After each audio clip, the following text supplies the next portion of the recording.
오늘 우리는 우리 사회의 깊은 곳에 숨겨진 그림자, 바로 노년층이 직면한 비극적인 현실과 마주하고 동시에 이 위기를 극복하고 모든 분들이 건강하고 행복하며 존엄한 노후를 보낼 수 있는 길을 함께 모색해 보려고 합니다.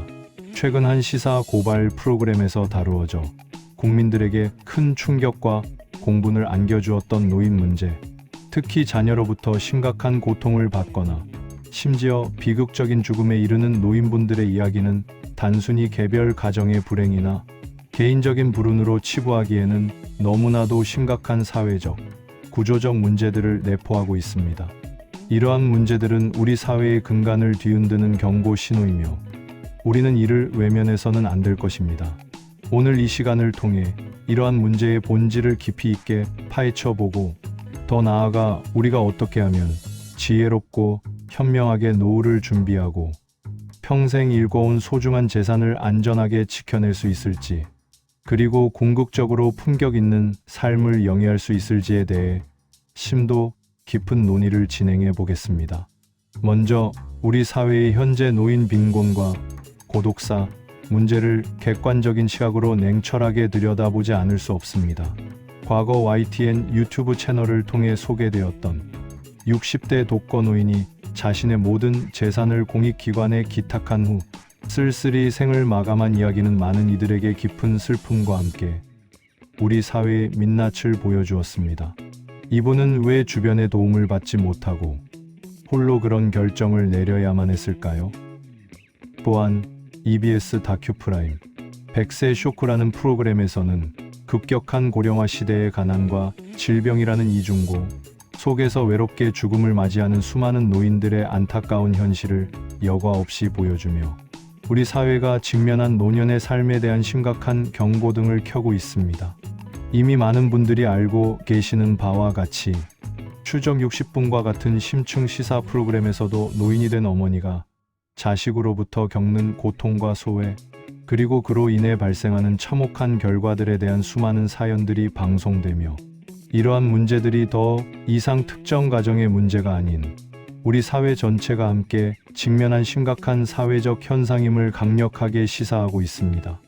이러한 다양한 자료들은 노년의 빈곤이 개인의 문제를 넘어 사회적 책임으로 인식되어야 함을 강조하며 고독사의 위험성이 얼마나 현실적인지, 그리고 우리 사회의 복지 시스템과 촘촘한 사회적 안전망이 얼마나 절실하게 필요한지를 극명하게 보여주고 있습니다.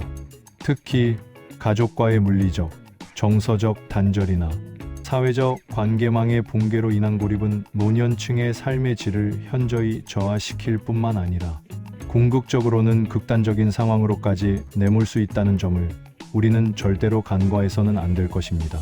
사회적 고립은 단순히 외로움을 넘어 신체적, 정신적 건강 악화로 이어지는 심각한 위협 요인이 됩니다. 이러한 사회적 취약성과 불안정한 노년층의 상황을 악용하여 재산을 편취하려는 범죄는 더욱 심각하고 비열한 문제입니다. 얼마 전 연합뉴스TV에서 보도된 충격적인 사건을 기억하실 겁니다. 한 60대 남성이 인지 능력이 저하된 치매 노인에게 의도적으로 접근하여 평생 당신을 돌봐주겠다는 거짓 약속과 감언이설로 유혹하고 결국 2억 5천만 원에 달하는 상가, 주택의 명의를 가로채는 끔찍한 사기 사건이 발생했습니다. 이 사건에서 법원은 피고인에게 징역 2년이라는 실형을 선고하면서 판단 능력이 현저히 흐려진 노인의 취약한 상태를 악용한 매우 악랄하고 반사회적인 범죄임을 강력히 비판했습니다. 이처럼 안타까운 사례는 노인, 특히 인지 능력이 저하되거나 건강 상태가 좋지 않은 노인분들을 대상으로 한 재산 관련 범죄가 얼마나 조직적이고 치밀하게 이루어지며 그 피해가 얼마나 심각하고 회복 불가능한지를 여실히 보여주는 단면입니다. 주변에 돌봐줄 가족이 없거나 가족과의 관계가 소원한 경우, 혹은 인지 능력이 현저히 떨어지는 노인분들은 이러한 파렴치한 범죄자들의 쉬운 표적이 되기 쉽습니다. 이러한 범죄는 단순히 금전적인 손실을 넘어 평생을 바쳐 일궈온 삶의 터전과 기반 자체를 송두리째 흔들어버리고 피해자에게 돌이킬 수 없는 절망감과 배신감, 그리고 정신적인 고통을 안겨줍니다. 이는 개인의 비극을 넘어 우리 사회 전체의 신뢰를 무너뜨리는 중대한 범죄임을 명심해야 합니다. 그렇다면 우리는 어떻게 이러한 위험 요소들로부터 우리 자신과 소중한 분들을 보호하고 슬기롭고 지혜롭게 노후를 설계하며 평생의 노고로 모은 재산을 안전하게 지켜낼 수 있을까요? 가장 먼저, 그리고 가장 중요하게 필요한 것은 바로 노년의 재정 관리에 대한 주체적인 중요성 인식을 확고히 하는 것입니다. 막연하게 내 자식들이 알아서 잘 돌봐주겠지 혹은 국가가 설마 나를 버리겠어? 알아서 해주겠지라는 아니라고 의존적인 생각은 매우 위험합니다. 자신의 노후는 그 누구도 아닌 바로 자기 자신이 책임지고 주도적으로 계획하고 준비해야 한다는 강한 주체적 의식과 실천 의지가 무엇보다 중요합니다. 이제는 시대가 변했습니다. 자식들에게 모든 것을 기대하거나 의존하는 것은 현실적으로 어렵고 국가의 복지 시스템만으로는 모든 것을 해결하기에는 한계가 있습니다. 첫째, 재산관리 및 금융지식 습득을 위한 교육 프로그램에 적극적으로 참여하는 것이 필수적입니다. 각 지방자치단체, 보건소, 노인복지관, 그리고 금융기관 등에서 정기적으로 제공하는 다양한 재무 교육, 금융사기 예방 교육, 자산관리 강좌 등에 꾸준히 참여하여 최신 금융정보와 노인 대상, 사기의 다양한 유형 및 예방 수칙을 습득하는 것이 필요합니다. 시대가 빠르게 변화하면서 금융상품의 종류와 복잡성은 물론 사기 수법 또한 나날이 진화하고 있기 때문에 꾸준히 배우고 경각심을 가지며 정보를 업데이트하는 것이 개인의 재산을 보호하는 데 결정적인 역할을 합니다.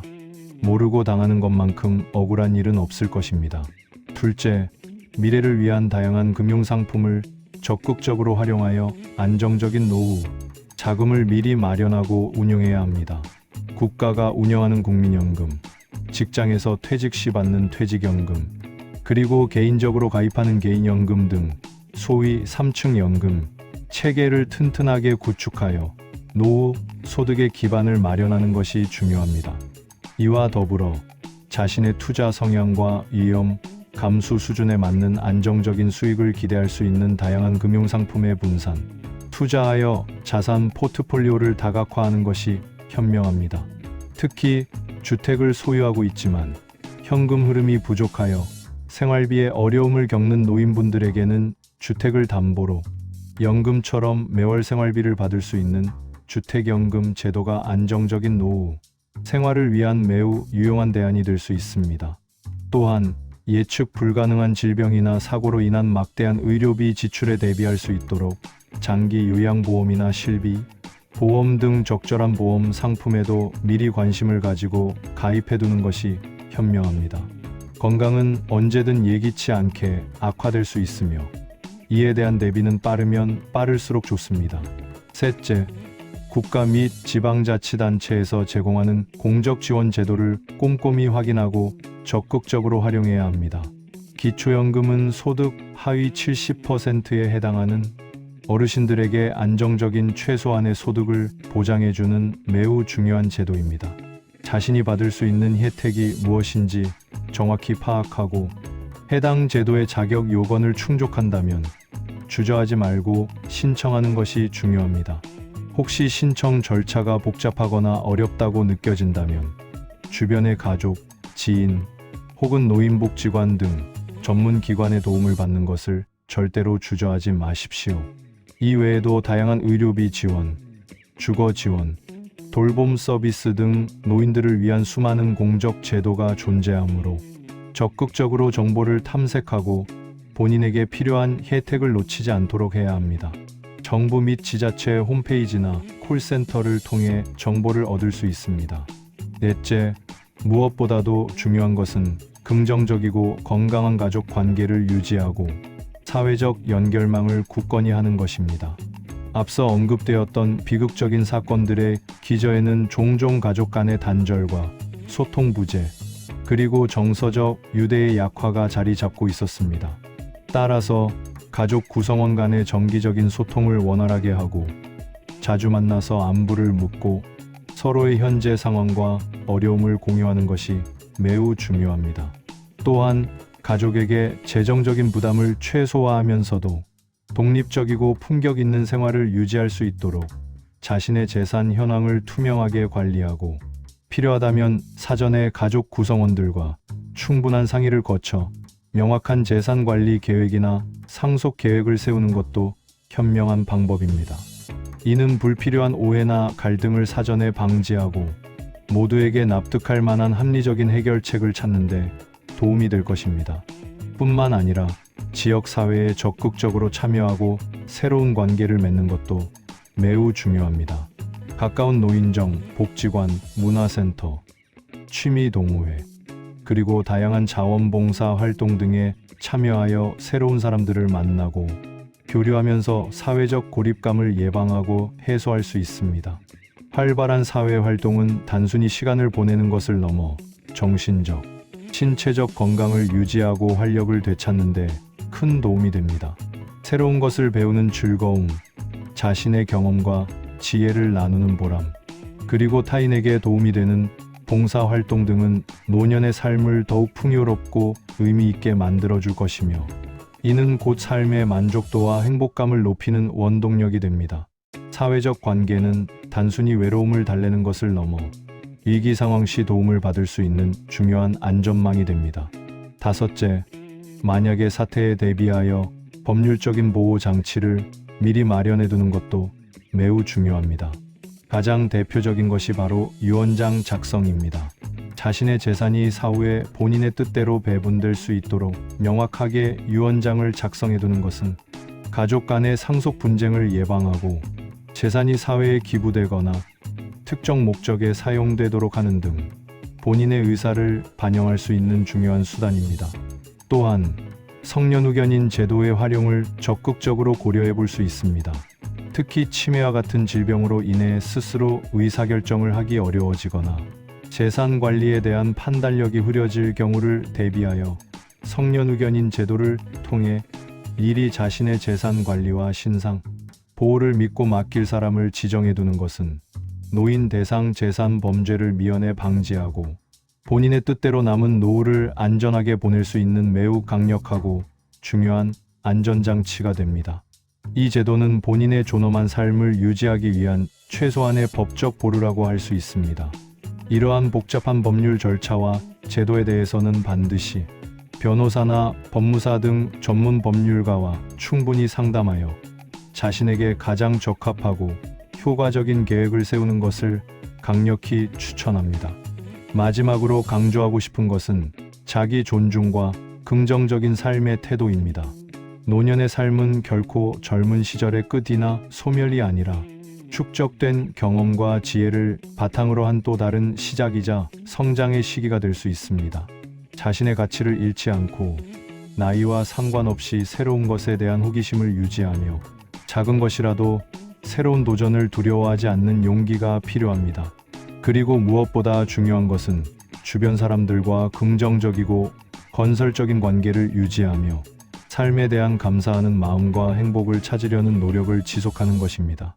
스스로를 사랑하고 존중하는 마음가짐은 어떤 어려움 속에서도 삶의 긍정적인 에너지를 불어넣어 줄 것이며 이는 곧 더욱 건강하고 활기찬 노년으로 이어질 것입니다. 자신의 삶의 주인이 되는 것. 이것이 바로 슬기로운 노후의 핵심입니다. 우리는 오늘 추적 60분이 보여준 우리 사회의 어둡고 슬픈 현실과 함께 모든 분들이 고통 없이 행복하고 슬기롭게 자신의 노후를 보낼 수 있는 다양한 방법에 대해 심도 깊은 이야기를 나누었습니다. 노인 빈곤과 고독사 문제, 그리고 노인을 대상으로 한 재산, 범죄와 같은 문제들은 단순히 개인의 노력을 넘어서 우리 사회 전체가 함께 고민하고 반드시 해결해야 할 중대한 숙제입니다. 개인의 주체적인 노력과 준비도 중요하지만 그와 더불어 사회 구성원 모두의 관심과 연대, 그리고 국가와 지방자치단체의 더욱 촘촘하고 실효성 있는 사회적 안전망과 복지 시스템이 구축될 때 비로소 모든 노인분들이 존엄성을 유지하며 행복하고 평안한 삶을 영위할 수 있을 것입니다. 오늘 제가 말씀드린 내용들이 여러분 자신과 여러분의 소중한 부모님, 그리고 미래의 여러분의 슬기로운 노후 설계에 조금이나마 실질적인 도움이 되기를 진심으로 바랍니다. 긴 시간 경청해 주셔서 대단히 감사합니다.